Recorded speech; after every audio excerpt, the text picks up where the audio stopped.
Nanna, it sounded a little bit like Blinken is trying to reassure Afghani politicians who may be a little concerned about the US departure. What are your thoughts? I completely agree. Blinken said himself today that he came to Kabul to demonstrate that the US continues to be committed to Afghanistan and to the Afghan government.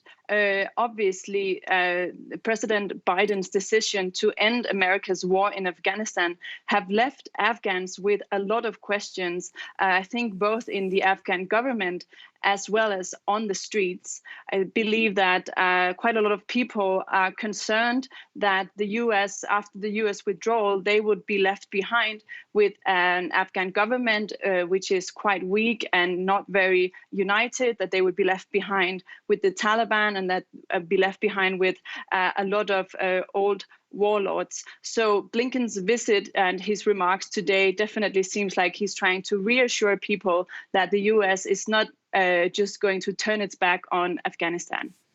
What do you think the risks are once the United States does finally withdraw all of its troops in September?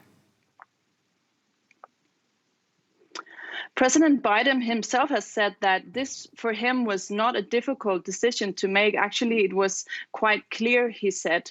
But even the CIA warns that a full withdrawal from Afghanistan might increase risks, as they said, risk being that terror groups in the future could gain ground again in Afghanistan. And indeed, we have seen reports that conclude that the Taliban still has very strong connections to Al-Qaeda, the terror network. And then there is the Taliban itself, which at this point is stronger now in Afghanistan than at any point since the invasion began in 2001. So I think in the short term, the biggest risk probably is for the Afghan people, because right now we simply don't know how is the Taliban going to react in the coming months and after the American withdrawal.